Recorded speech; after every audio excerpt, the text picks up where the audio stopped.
million now. So we've been very, very pleased. Of course, BlackRock and Fidelity are number one and number two. They're converting their existing client base from GBTC into their own funds and attracting new funds, of course. But we have a disproportionate amount of new funds coming in onto our platform. How do you know that? How do you know that the funds coming into your fund and not just GBTC outflows, or also not people shifting out of the more expensive Canadian ETFs?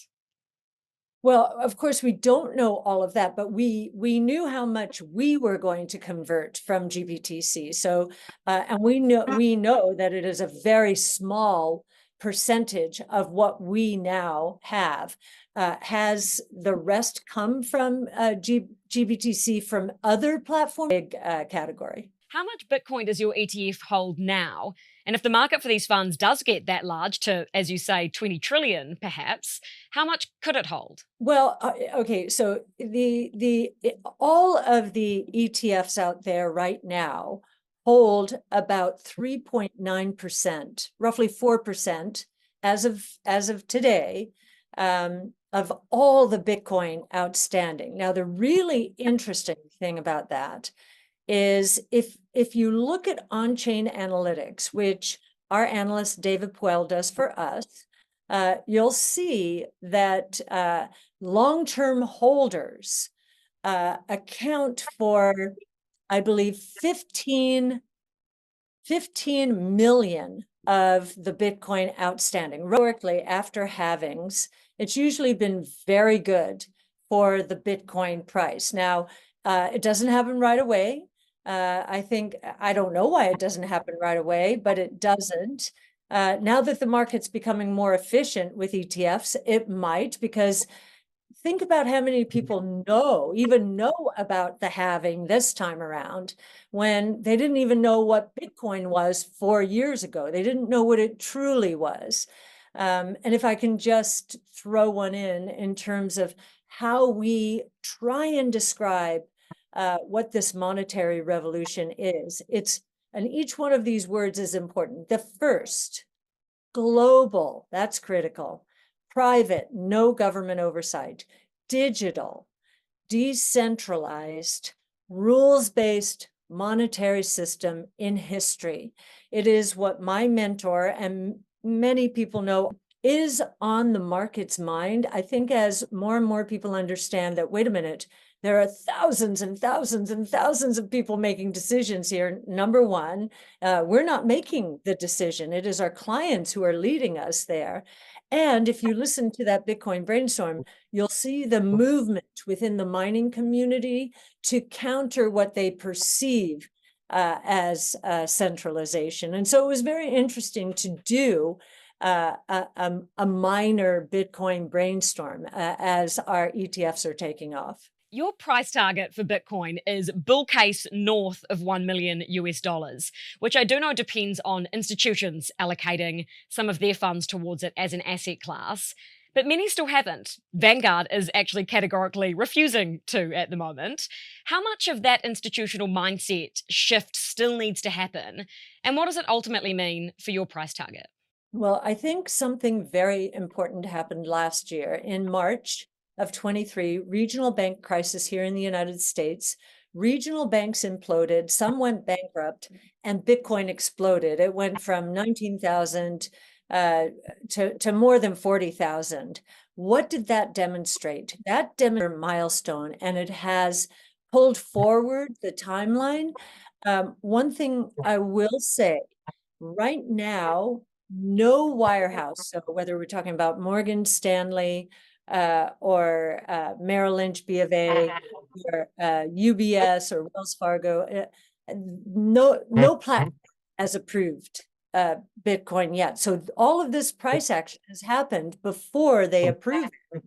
And so, we haven't even begun. So, what's your timeline for 1 million USD Bitcoin now? And is there perhaps a price target beyond that now?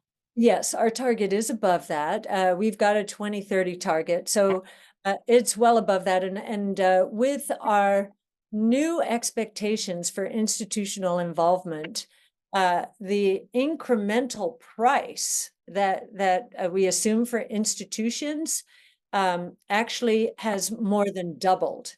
So, I don't want to give out these other exchanges are losing share, and Coinbase is moving more internationally into their territory.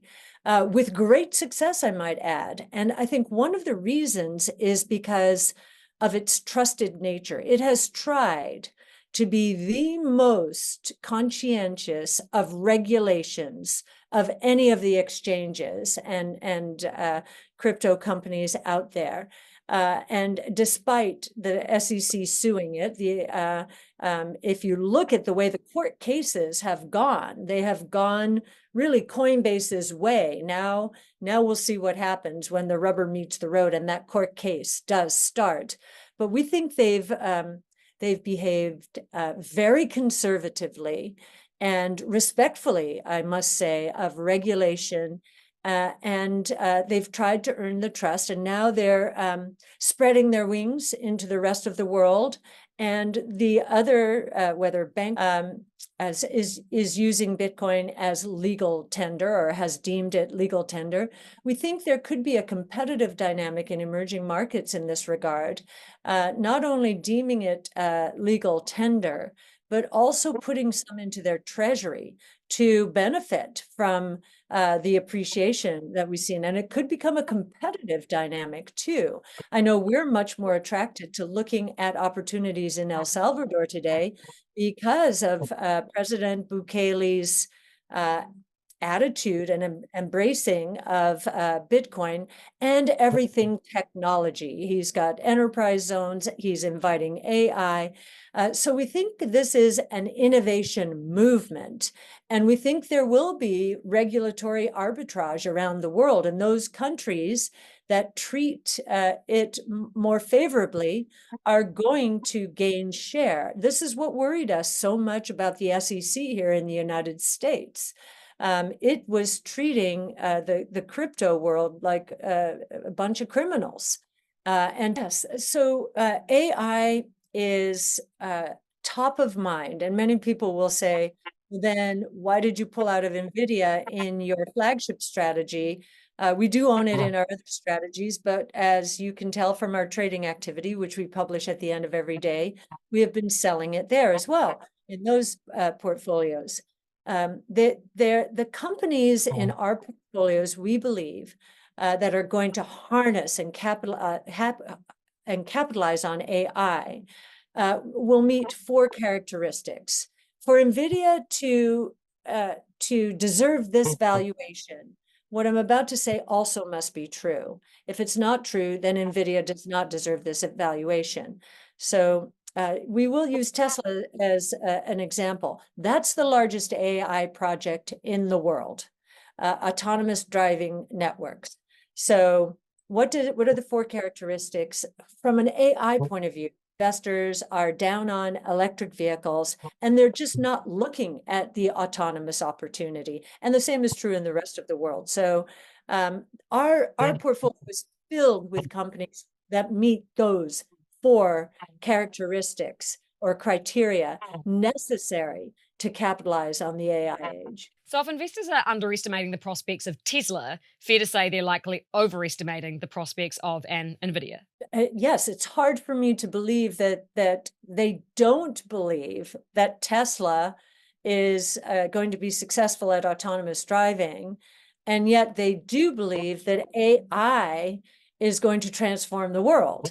So, this is the biggest AI project in the world. So if it doesn't work, well, then we have a few more questions to ask about other AI projects. Thank you so much for your time today, Cathie. And I did just want to let you know that you do have a lot of followers here in New Zealand, including a friend of mine, Jonty, who tells me that he watches all of your monthly videos. So he just wanted me to pass on his regards to you. Oh, thank you, Jonty, and thank you, Maddie. I do appreciate that. Thank you so much. Always a pleasure to speak with Cathie Wood. I don't think I'll ever get used to the fact that I'm allowed to speak with people of her caliber.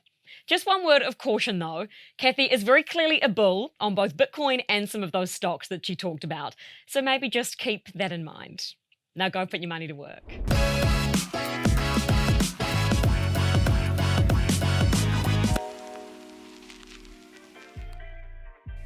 Thanks for watching Markets with Madison, the New Zealand Herald show for interested investors. If you want to stay up to date with financial markets, click the subscribe button below, and you can watch our other episodes here. Stay up to date with all the business news and numbers as they land on nzherald.co.nz.